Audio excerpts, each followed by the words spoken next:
For this panel discussion, obviously this whole conference is especially timely, but this panel is doubly especially timely, talking about election integrity, and we're going to touch on that from a few different angles.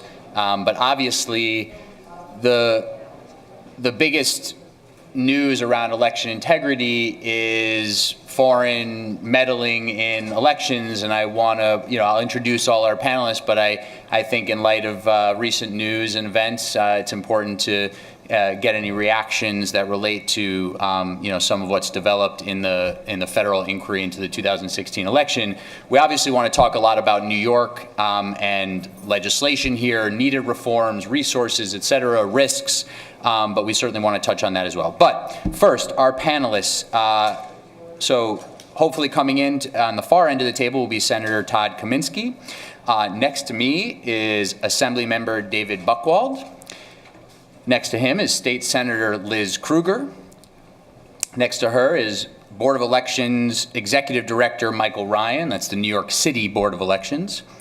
And next to him is Eva Guidarini, the U.S. Politics and Government Outreach at Facebook, and Eric Hodge, Director of Consulting at CyberScout. Thank you all for being here.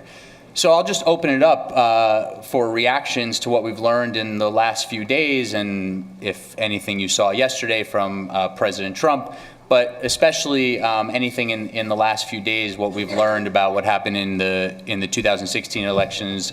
Any reactions for generally what it means about the integrity of elections broadly, but especially in New York?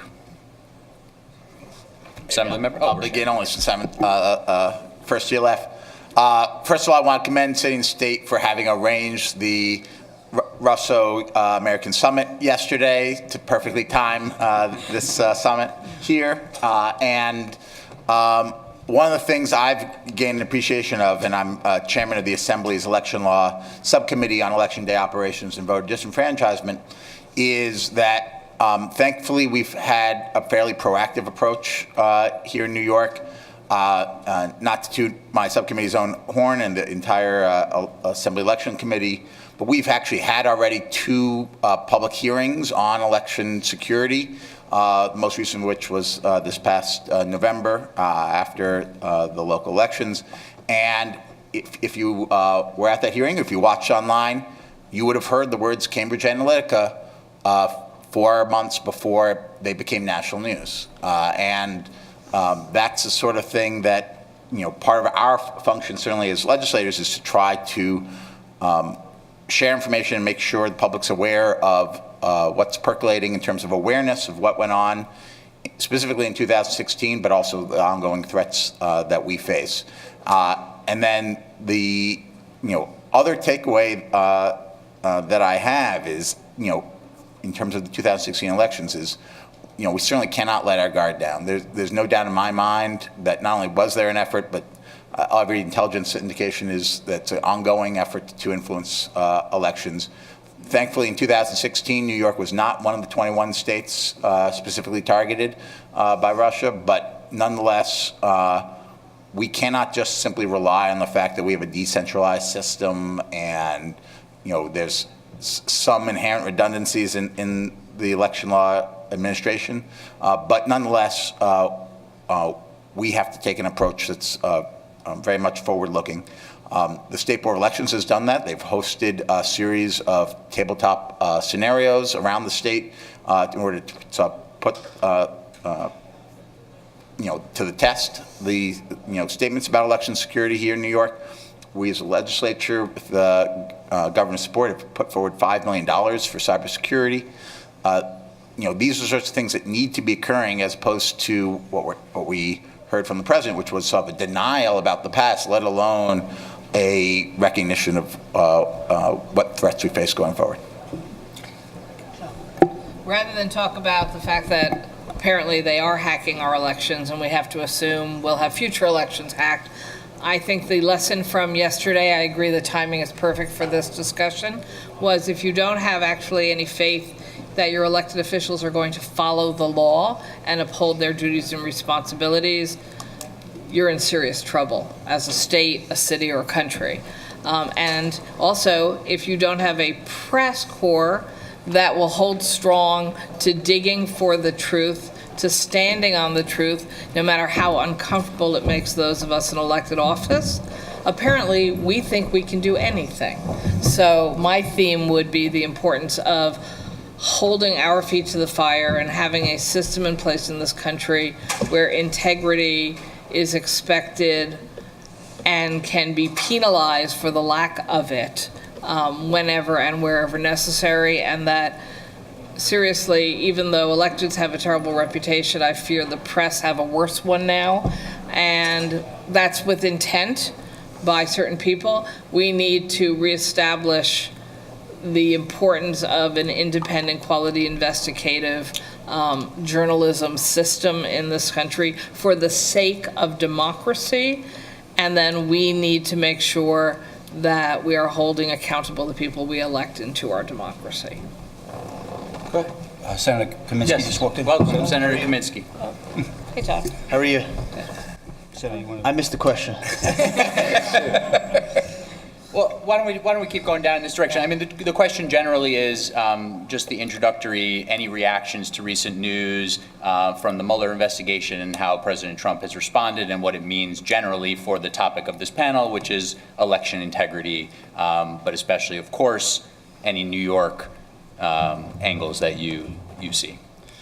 Right, so I think under these circumstances, it's very easy to focus on the negatives of what's going on. Where we sit at the Board of Elections, I would rather focus on the positive steps that have been taken since the summer of 2016.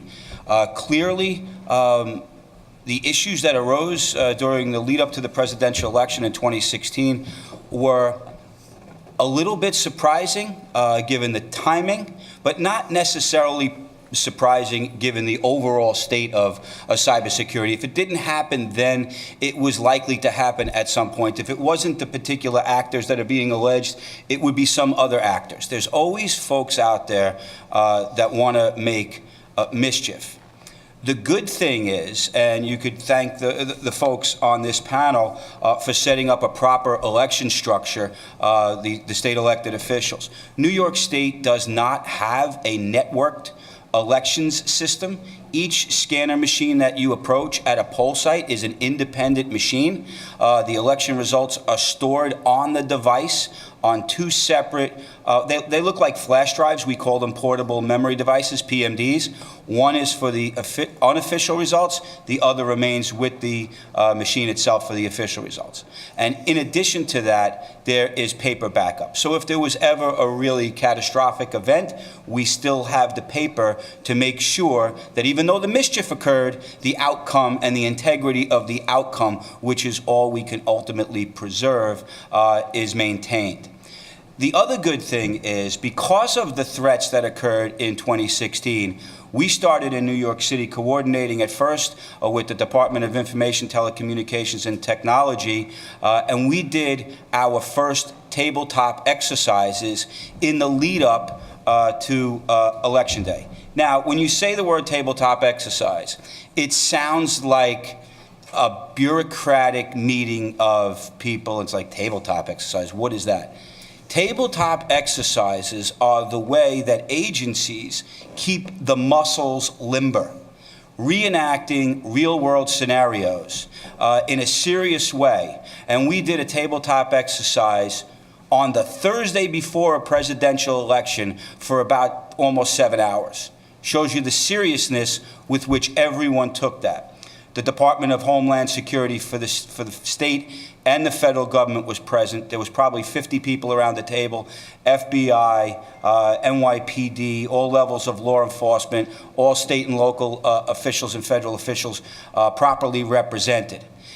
In that moment, we were less concerned about the actual tampering of the results and more concerned with what has now turned out to be really where this last go-round took us, which is the manipulation of social media to move the needle one way or the other. We were concerned in the lead up to Election Day that people would put out false information that poll sites were on fire, or that no voting was happening at particular locations. Real misinformation causing chaos as opposed to manipulation of the results. So we'll come back to you for Sure. more, but I think that comment is perfect to move down the line to our social media representative. Eva? Yeah, absolutely. Thank you so much for having us here. And I think that you're right, that making sure that we stop the propagation of misinformation is critical to keeping elections secure. So I think Facebook's taking a couple of big steps in this space. The first is that we've seen a lot of misinformation, or most misinformation on the platform comes from fake accounts, right? The Russian government creates fake accounts. People create fake accounts to sort of spread this information. So making sure we shut down fake accounts is sort of step one on this front. But the other step is making sure that we have third-party fact checkers, right? People who can find information that is false and quickly respond to it. We can then downrank that information, and when people see it or click on it, show them an article from a fact checker telling them that it's false. If they shared it, send them a notification and say, hey, you shared information that was then later marked false. Do you want to remove that or tell your friends? So I think there's a lot of steps we need to take in this space, especially around elections, to make sure that we keep that misinformation off the platform. But I also think the other piece of this is making sure that we're being really transparent and sharing information that we have with our governments. Facebook has a threat intelligence team that spends a lot of time and money looking into threats on the platform. But we recognize that what's happening on Facebook is just one small slice of the pie of what's happening sort of in the greater world of elections integrity. So it's really important that we give all the information we have in our slice of the pie to Homeland Security, to the FBI, to these government agencies that can see the whole picture. They need to have our piece of the pie to see the whole picture, but we recognize that we don't see everything. So it's really important that we share that information with the governments. Just quickly before we move down the line, the third-party fact-checking that you mentioned, can you just explain that a little bit more? I think that was quick, and I think that would be interesting to hear a little bit more about how that works. Yeah, so after the 2016 election, we realized that we needed to take some very serious steps to start to address misinformation on the platform. But Facebook doesn't want to be the arbiter of truth as a private company. So we worked with a bunch of sort of established third-party fact-checkers. We use Pointers International to sort of help us find good partners in the space. We work with partners on both sides of the aisle. When information starts on Facebook, we use a variety of sort of machine learning signals that let us know if something might be false or clickbaity. And we also allow you as a user, if you see a piece of information on Facebook that you think is false or misinformation, you can actually mark it as misinformation, and we'll send it to one of our third-party fact-checking partners. Those partners will then review the content and decide whether it's false or not. If they mark that content as false, we take a couple of immediate steps. First of all, we aggressively downrank that content in newsfeed, meaning it is much less likely to be seen by a user. However, if it is seen by a user, when that user looks at the content, we will not only show a label on the content that says this content has been marked false by a third-party fact checker, we also show you that fact-checking article so you can sort of read and learn more. If you try to share that content, we'll put up a little interstitial and we'll say, hey, before you share this, just so you know, it was marked false by a third-party fact checker. And if you had already previously shared that content on your Facebook account, we would then send you a notification and say, hey, you shared this article yesterday, just so you know it was marked false by a third-party fact checker. You might want to consider deleting it or doing something else with that content. So that's sort of how we let people know if content is false on the platform. So we use sort of machine learning, but we also rely really heavily on reports from the community. You guys letting us know if you see something is false, because machine learning is still really in a very early infancy stage here. And just lastly, quick on that for now, the timeline, how long are we talking from something being posted to something potentially being flagged? What's the... Yeah, so usually it's an hour or two. That being said, we have special circumstances in place sort of around elections, and we're able to, our machine learning is at a place where a lot of times there's sort of a specific story that is a piece of misinformation, and it is shared by like several different false news outlets, right? There are Macedonian troll farms. And so we're very good at like taking that story and marking false all of these stories that are basically the same thing, but maybe are being published by 74 different false news outlets. So it's not just looking at that single piece of content, but all pieces of content that basically fit into the bucket. So I think that's sort of the first part of it. And the second part is we're already seeing these, when we look at people who are propagating misinformation, I think the truly scary people are the foreign actors, right? The people who are doing it for ideological reasons. Like, they want to disrupt our election. But the other and the much bigger set of people are people who are doing it for financial reasons, right? They have these clickbaity troll farms, most of them actually coming out of Macedonia, and that's a lot easier to stop because we can disrupt their financial incentives really quickly. So we've actually seen that sort of section of false news really fall away in the last few months as we've made it pretty impossible for them to monetize on the platform. They're not doing it for ideological reasons. If you take away any financial incentive, then they tend to go away. That being said, there are still the state actors that we need to be worried about, and that's sort of where the third-party fact checkers come in. Thank you. Eric? Thanks. The news, I think, from the last few days has done a couple of important things. First, the indictment on Friday.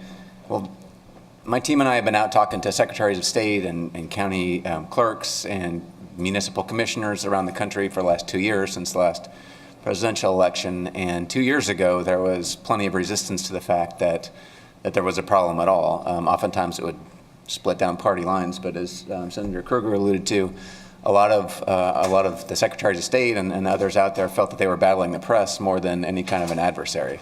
So this indictment, where we're pointing at 14 actual GRU, actual Russians who are doing something here, we've got pictures we can throw up or names we can throw up, that pretty much ends that phase of the discussion. There will be a few holdouts here and there, but for the most part, we've got a level playing field. We're all of the understanding that there is a problem, that we are under attack, the vote is under attack, this nation's under attack, and we need to do something about it.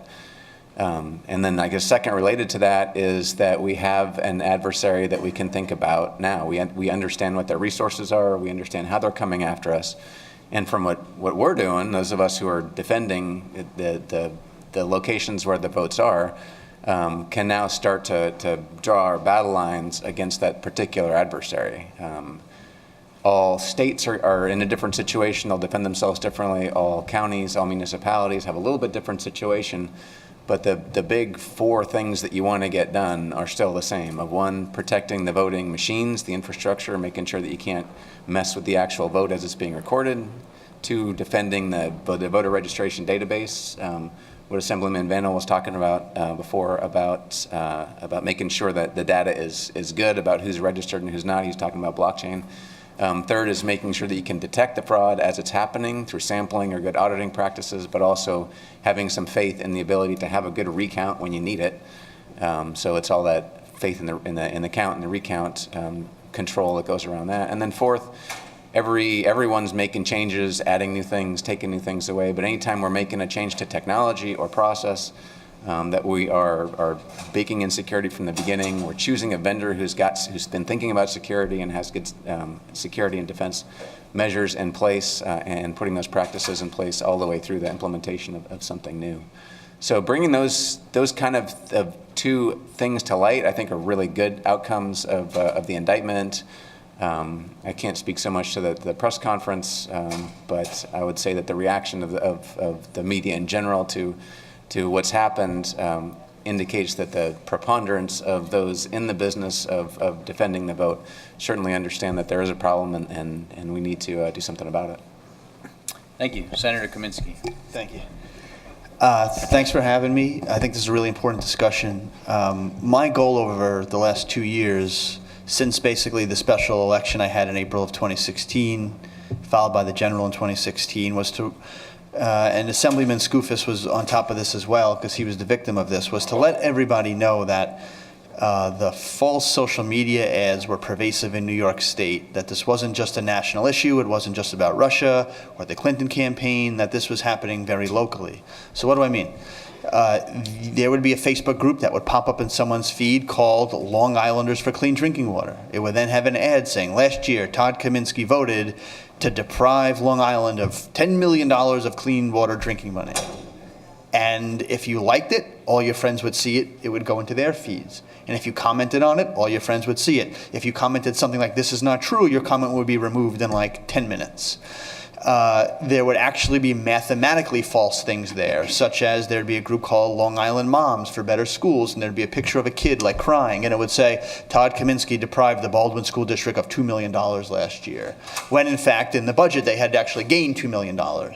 There's nothing you could have done. There was no one to run to, there was no fact checking, and it's kind of spread like poison ivy. And you could spend all of your time trying to reach out to voters saying this isn't true. And I'll give you the truth about my record on education or about the environment.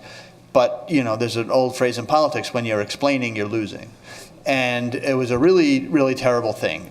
So what we really did in the last year is tried to get a law passed, which we finally did in the budget, where who is paying for the ad has to be disclosed. Now, where I am, Facebook really is just huge.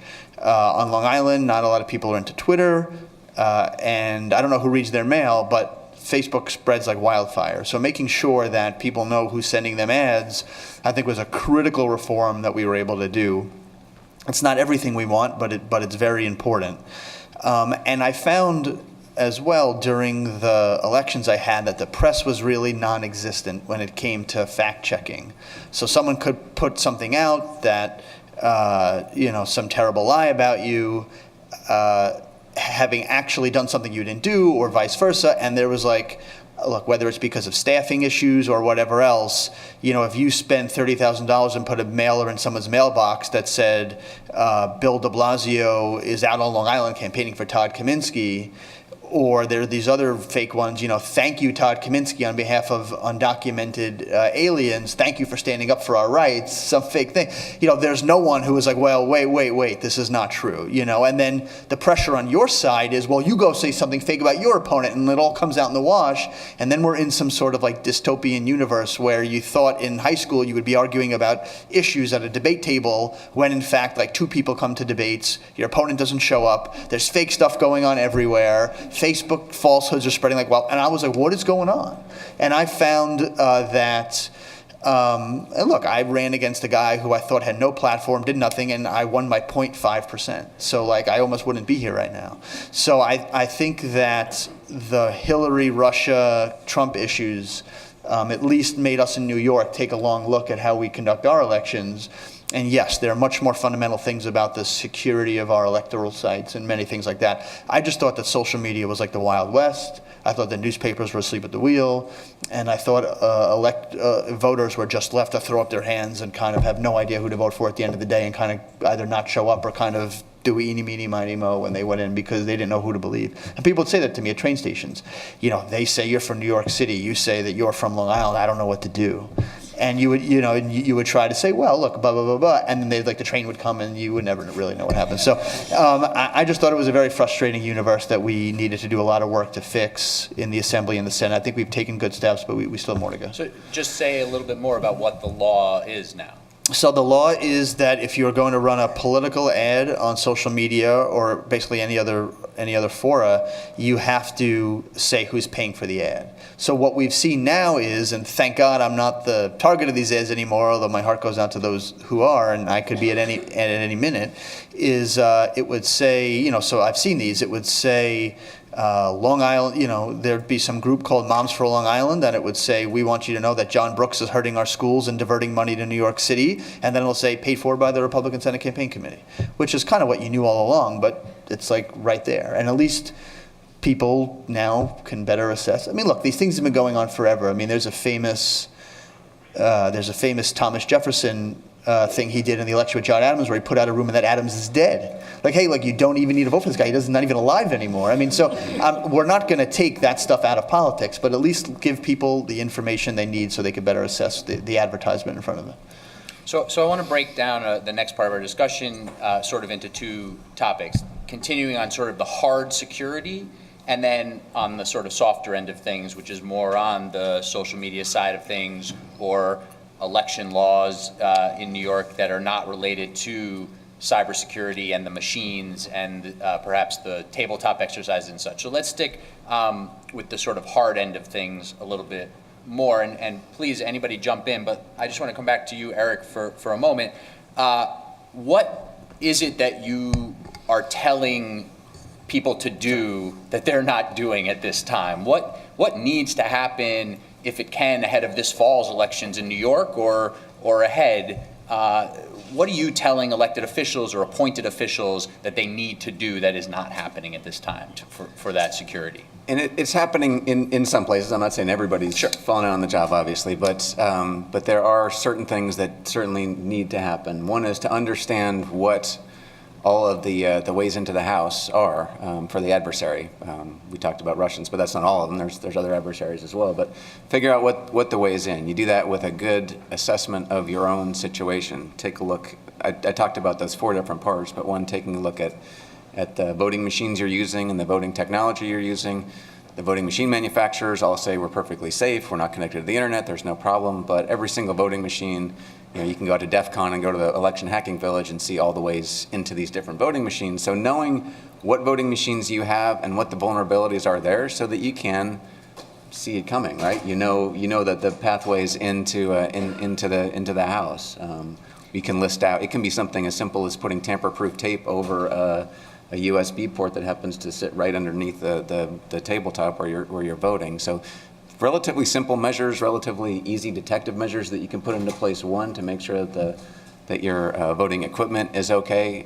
Second, making sure that you've done the good analysis, penetration testing, vulnerability assessment to make sure that your voter records are in a place that you can defend as well. People often don't think about defending the voter records themselves, but we saw the big breach in Illinois last year, or I guess that was 2 years ago now, where 500,000 voting individual identity voter records were taken. That prevents people from registering the next time. When that happened, a lot of people deregistered, particularly in mountain states, it just kind of, it does what the adversary wants to happen. It throws the whole situation to disarray. It undermines confidence in the vote, keeps people from showing up, gets them to deregister, and allows an avenue for attackers to perhaps mount some kind of a denial of service attack or do something that can prevent people from voting on election day. So those are probably the 2 big things. I talked about the auditing component and about building in that security from the beginning. So making sure that when I'm rolling out a new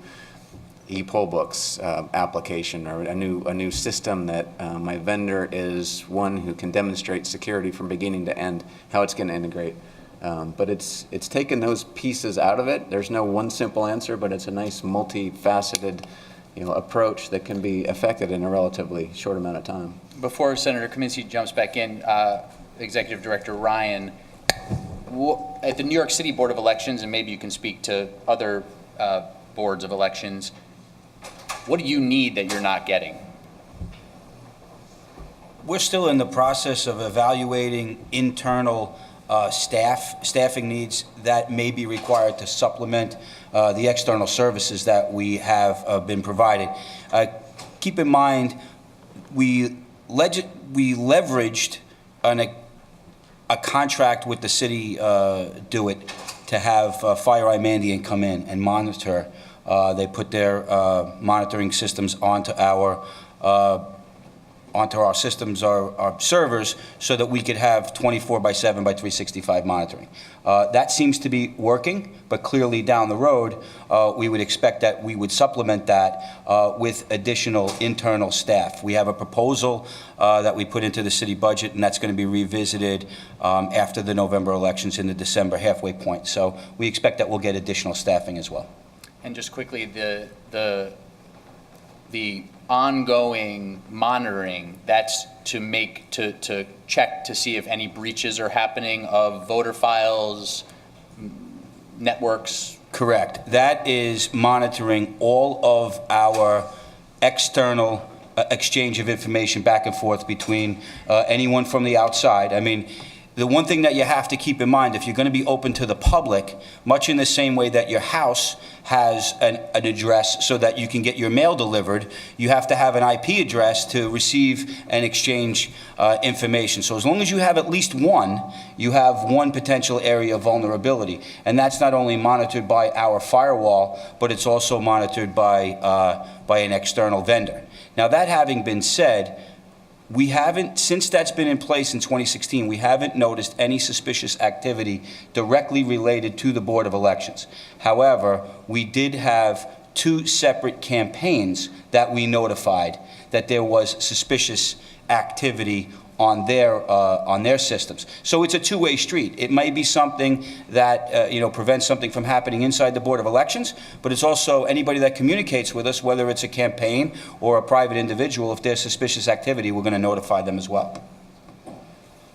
One issue in the suburbs that's very interesting, and I suspect Assemblyman Buchwald hears the same thing, is we have our voting in schools. And after Parkland, especially, there's been a real salient push for school security, whereas someone should just not be able to walk into a school anymore without a number of checks, locks, etc. That's all true except on Election Day.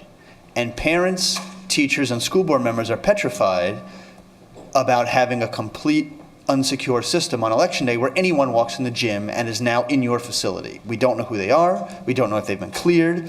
And so there's a real push now to get voting out of schools, which is problematic for a lot of reasons, mostly including space. And that's where people know to go to vote.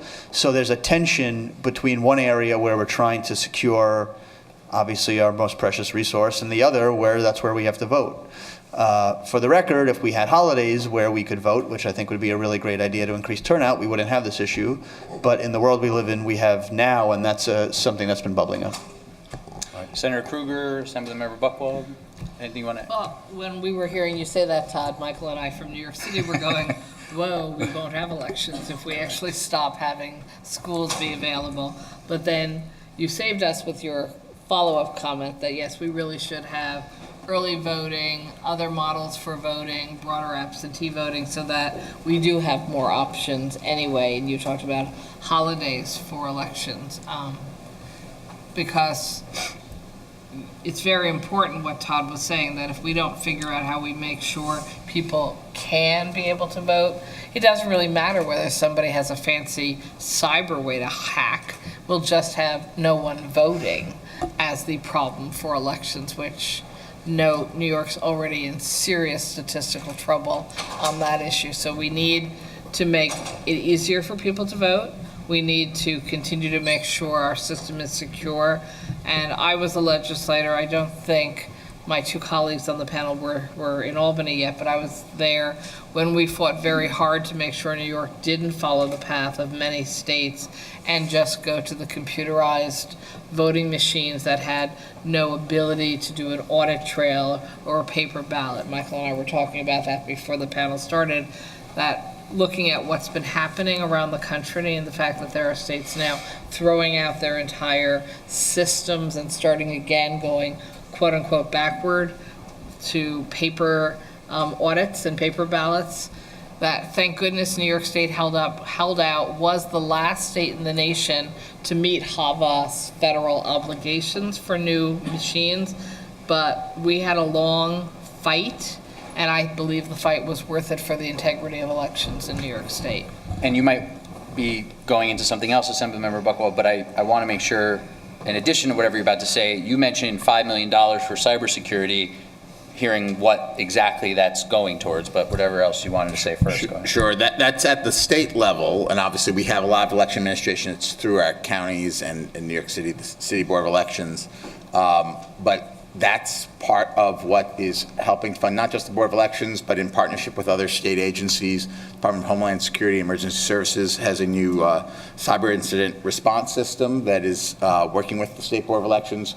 And the State Board of Elections is trying to do is establish a set of best practices that feed in through our county boards of elections, and that $5 million helps in that effort. And that gets me to actually one of the other points I want to make, which is one of the ironies in this area is that one of the best antidotes to improper outside influences and misinformation and so forth is transparency. But of course, in order to have transparency, you have to have open communications to the public.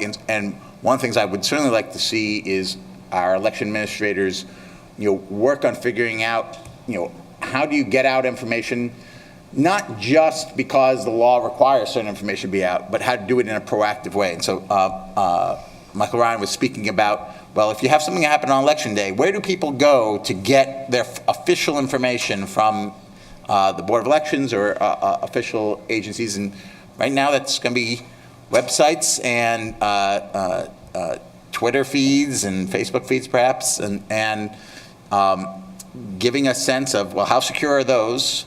We had an incident on Election Day this past November where the county executive then running at the time for re-election put something up on his Facebook feed that was political in nature, and because the County Board of Elections had the Facebook feed on their county website, there was a political ad essentially on the County Board of Elections website. That's not appropriate, and so figuring out what are the sources of information. But other things, Senator Kaminsky talked about potentially changing polling places. Well, right now, what's the rule in New York State? If you change a polling place, if Board of Elections changes a polling place, they have to alert voters only a handful of days in advance of the date of election. Now, obviously, a best practice would be to do it as soon as you made the decision to change the polling place, and perhaps some boards of elections around the state do that, but the state law doesn't require that. And in any case, we should be having a mentality in government of trying to be as transparent and proactive when it comes to flow of information. That's certainly what the Democracy Protection Act does. It makes transparent social media posts, just like we have for TV and radio and so forth. But we certainly can't rely on either the campaigns themselves to police what's going on, or the news media overall. There's just too much information. So what we do need are authoritative places that people can make sure they get at least basic information about, like, how the election's being run and what they need to know for that. And Senator Krueger, you said in your first remarks, elections will be hacked in the future. You said with certainty. So what is your fear when it comes to that? What are you looking to partners in government to do? Are there certain things that are on the table right now that are being discussed that really need to be pushed forward? When you express that with certainty, what else are you thinking about? So maybe it's my general cynicism about the world today as opposed to a fact. But how every time there's a credit card breach or a medical record breach, you get notices, you've been breached.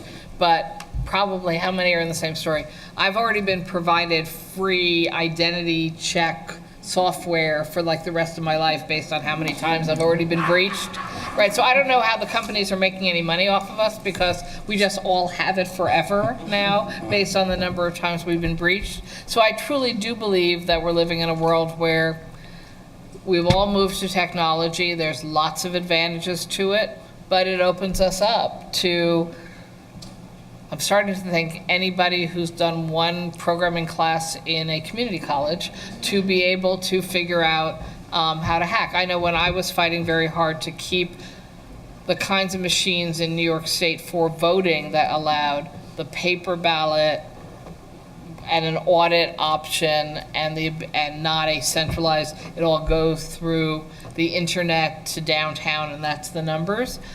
I was getting presentations from people who would say, look, we assigned a bunch of first-year college students to break into the machine that Ohio was buying, and they could all do it in the first hour and a half. When everyone who takes the college computer class can do it in the first hour and a half, you should be very, very worried. And I know that there's a whole universe of smart computer people who are, some of them right here in this room today and sponsoring this event, I suspect, who then have teams of people trying to counter it.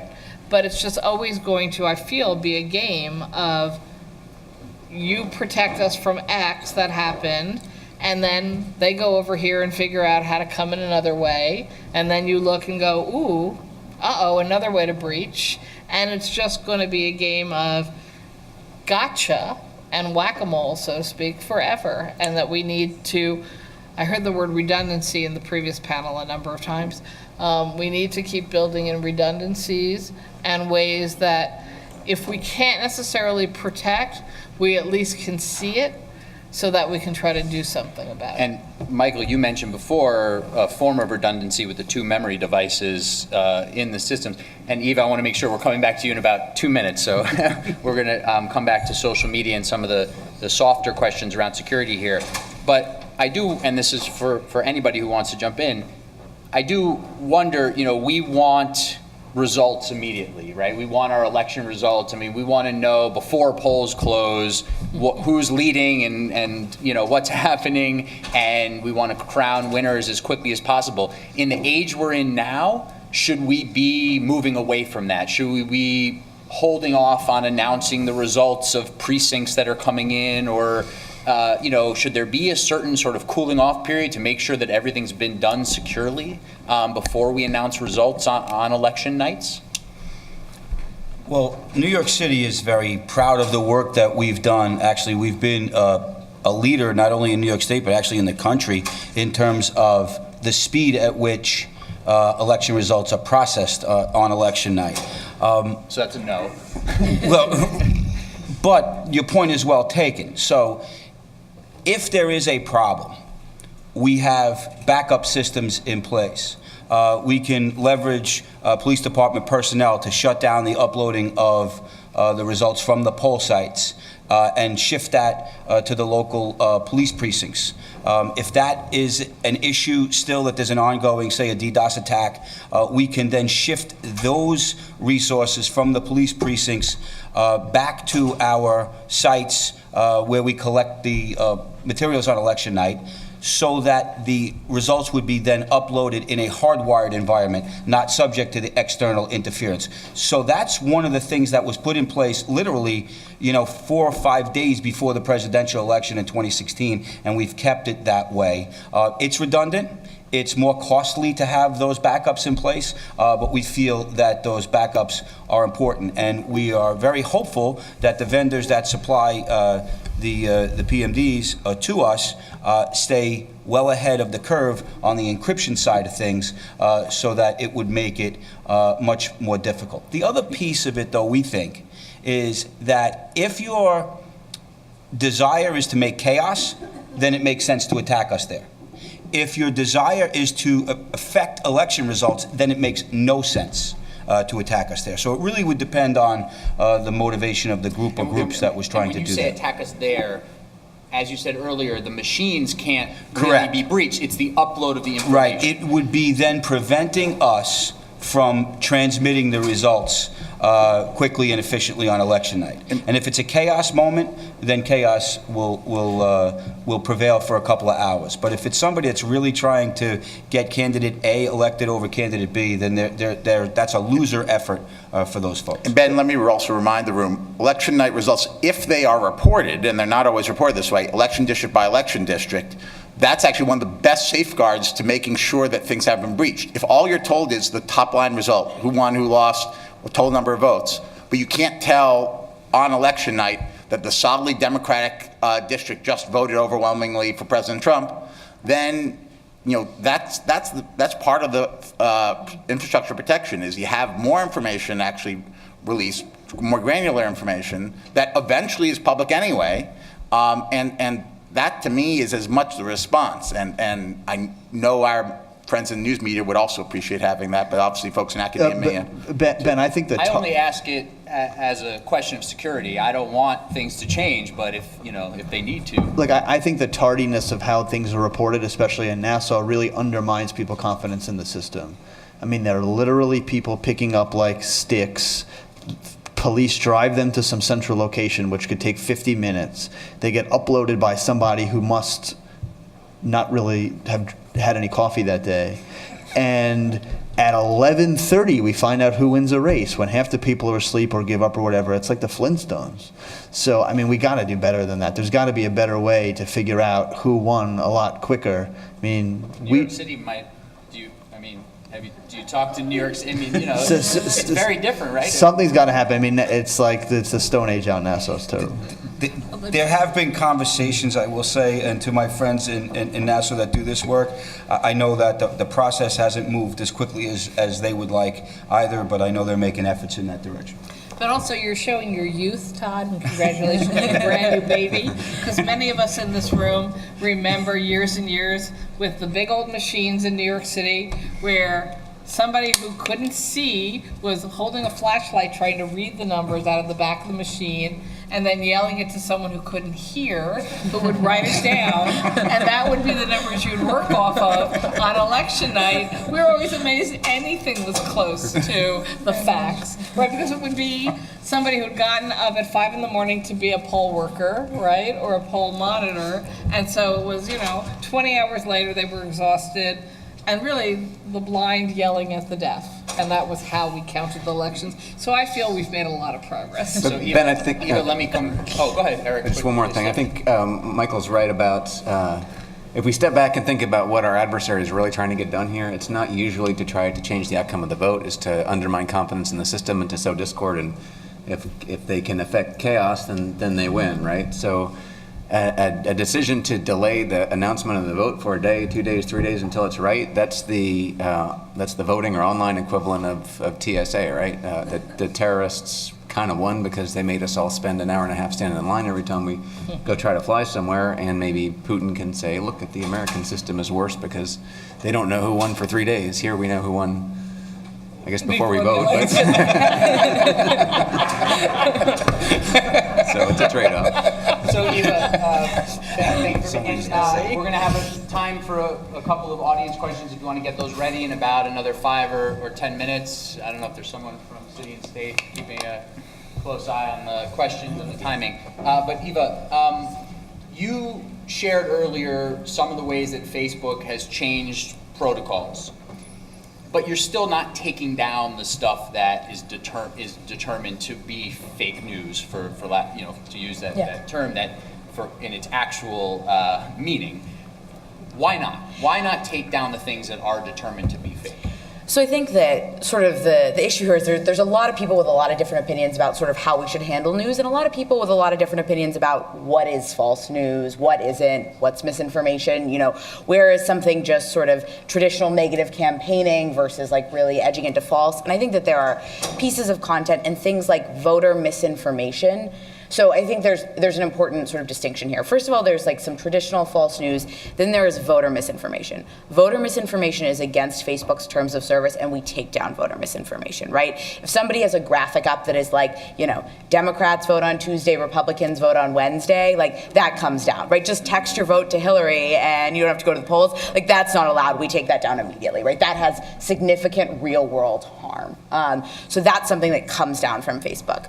But when it comes to sort of information that's being marked false by fact checkers, we know that there's oftentimes disagreement about what certain fact checkers say. So we think those fact checkers are giving us a really good signal. So we want to significantly downrank that content and once again, clearly mark it as false. But we also don't want to make sure that we're not removing it in case there was a mistake made, right? In case it's not perfect, in case there are people who disagree with that. So I think we're sort of trying to find a way to keep that content on the platform if it's not voter misinformation, so that we're not totally controlling what the source of truth is, right? But we also want to make sure that content isn't spreading like wildfire. And how do you, this is actually an audience question that just came in, but how do you vet the third-party checkers? I mean, what's the process there? So I will say, it's a lot easier in the U.S. than it is abroad. The U.S. has a ton of great third-party fact checkers, and we work with Pointers International, which is a fact-checking organization.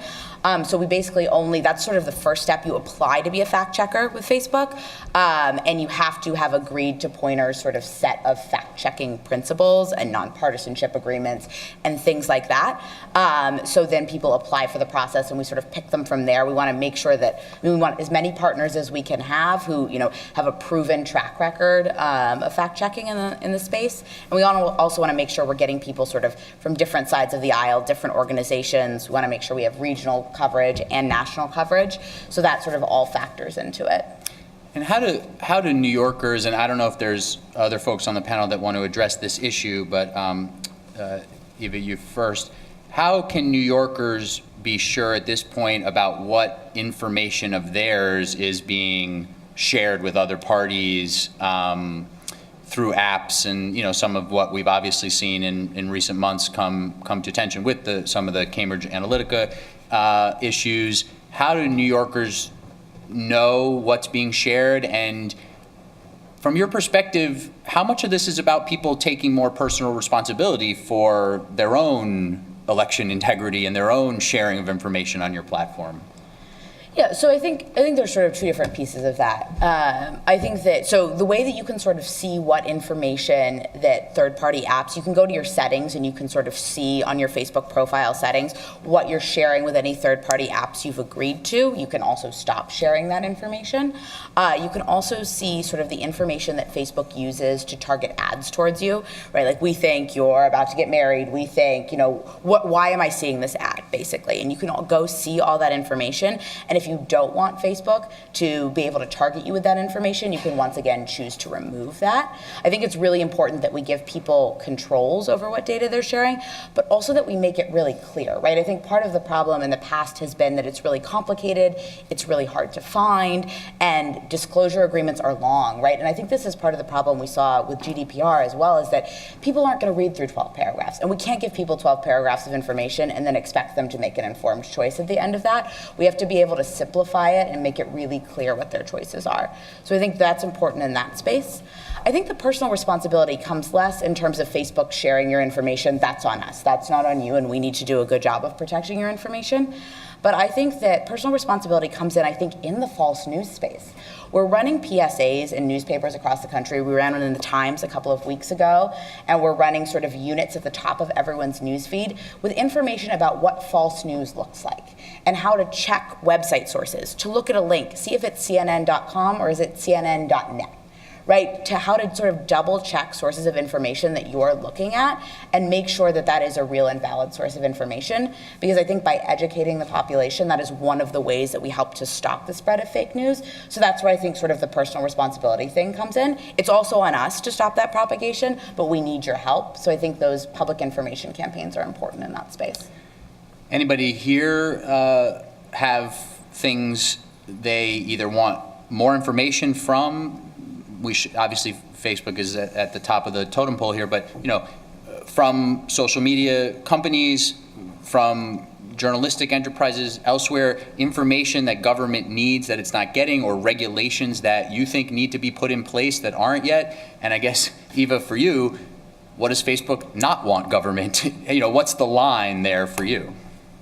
But I know as a state legislator on a number of issues where we've explored that we think things are happening on the internet that should not be.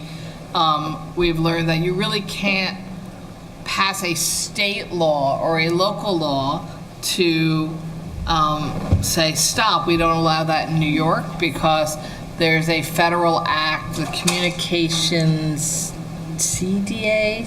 It was a bill passed by Congress, I think, before they even understood what the internet was.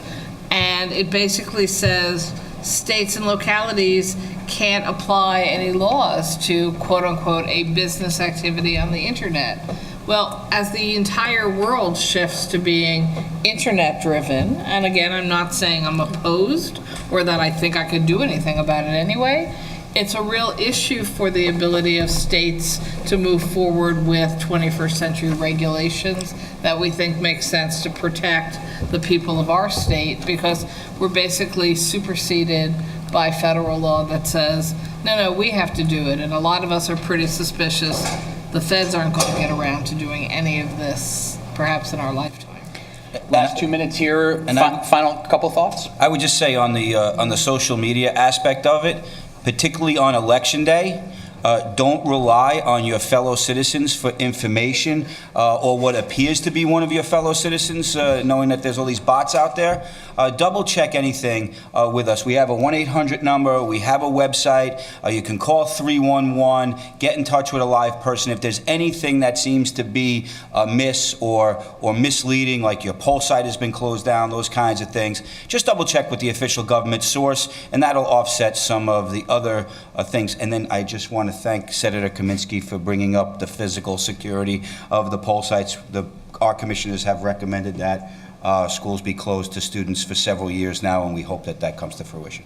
And, Also, one more thing. Yeah, go ahead. The next election is on a Thursday. It's not fake news. Even though we've all been taught elections are on Tuesday our whole lives. The next one, the primary in September, Thursday. And Sorry. Eva, I just wanted to give you a chance to answer that question, because I'm especially interested in it. Where's that line for you? Our final thought here, I guess, in government regulating platforms like Facebook? I think that we should be regulated, right? We're a big and powerful platform, and we just want to be able to work with governments to make sure sort of they really understand the mechanics of the platform so that we find good regulations. And I think New York is actually a great example. We worked really closely with New York and Maryland, and we're really excited about these ads transparency laws that you've passed. And we're now sort of rolling that out to the whole country, even though it's only law in a couple of states. But we think that that's important, right? It's important that the law lagged behind, right? It's ridiculous that you didn't have to say who was paying for a political ad online, even though you did in TV and in newspapers, and we should change that. And so it's really great that we got to work with people in New York and change that for everybody in the country and show people who is paying for an ad. So I think there's a lot of work to be done in regulating the platform, and we're just really excited to sort of work with people to make sure we get smart regulations that take into account how the platform works and how we can make it a better and safer experience for everyone. Is there one other thing that's on the table that is like that is being pushed forward, that's happening somewhere, maybe not in New York, that New York should look at? So I think we've sort of taken the first step when it comes to ads transparency, but I think the second piece that we're really excited to talk to people about is there's sort of the paid for by disclaimer. But I think a thing that I worry about with Facebook ads is that you can target them to such small communities, which makes them really powerful. But I think that voters should know if the African American community is receiving a totally different message than the Hispanic community is receiving a totally different message than the white community from a specific candidate. And so I think Facebook is building an ads archive that will essentially let you see not only all the ads that candidates have run, but the rough targeting demographics of those ads. And I think that's something I'm really excited to work with people on and to make sure that we're really getting to a new level of transparency in the space. Thank you to our panelists. Thank you all to being here. Thank you to City and State for having me.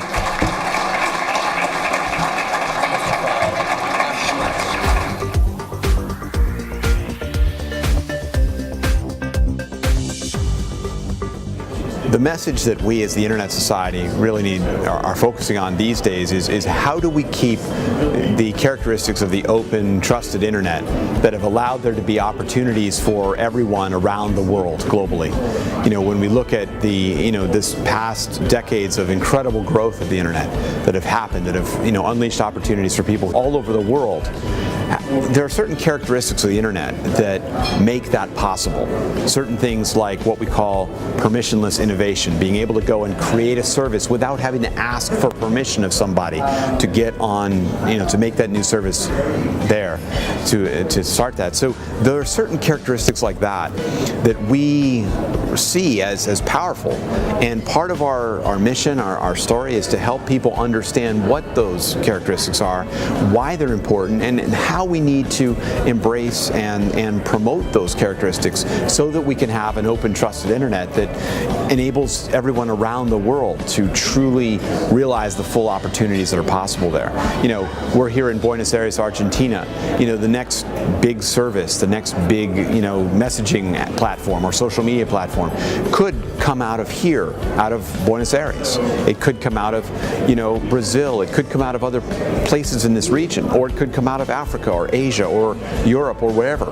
And that's the beauty of the Internet, is that anyone around the world can create new services, new ideas, can connect, collaborate, communicate, all of those things. And that's really the power of this amazing invention of the Internet.